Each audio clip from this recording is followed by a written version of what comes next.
परिवारवादी सबसे ज्यादा नुकसान देश के युवाओं को करते हैं। ये कभी भी युवाओं को मौका देने में विश्वास नहीं करते। परिवारवाद देश के लिए खतरा है।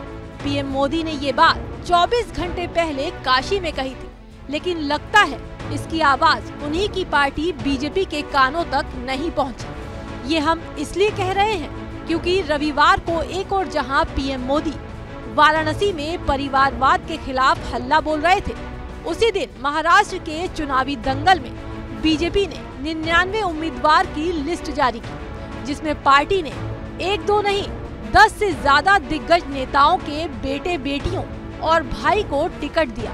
बीजेपी की पहली लिस्ट में देखें तो परिवारवाद के मुद्दे पर हमलावर मोदी की अपनी ही पार्टी बीजेपी ने महाराष्ट्र में इससे किनारा कर लिया है।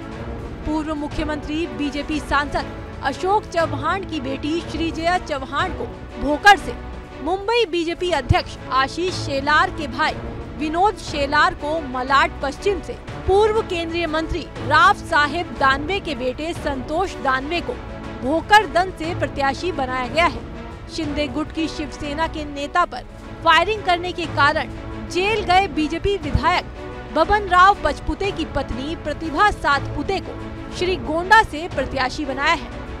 यही नहीं, बीजेपी ने पूर्व केंद्रीय मंत्री के नारायण राणे के बेटे नीतीश राणे को कंकावली सीट से दोबारा प्रत्याशी बनाया है। पार्टी के राज्यसभा सांसद धनंजय महाडिक के छोटे भाई अमल महाडिक को कोल्हापुर दक्षिण से टिकट दिया है। पूर्व सीएम शिवाजी राव पाटिल निलंगेकर के पोते संभाजी पाटिल निलंगेकर को निलंगा से टिकट दिया गया है।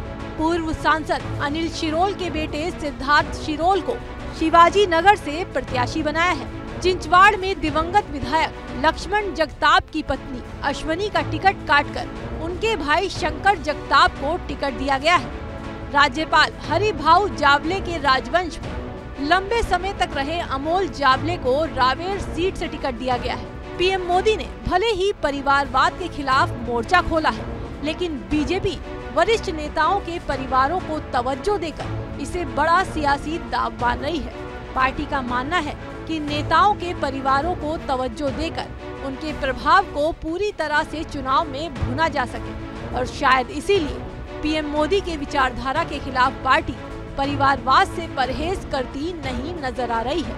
ये सियासत है जहां सत्ता के लिए कुछ भी संभव है। बता दें कि रविवार को बीजेपी ने 99 उम्मीदवारों की लिस्ट जारी की, जिसमें 75 पुराने चेहरों पर भरोसा जताया है, जिसमें नेताओं के परिवार को भी खूब तवज्जो दी गई है।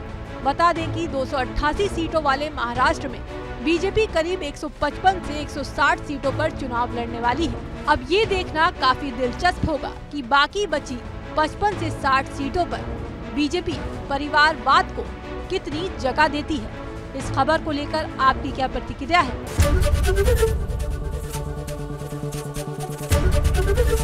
एबीपी गंगा, खबर आपकी, जुबान आपकी।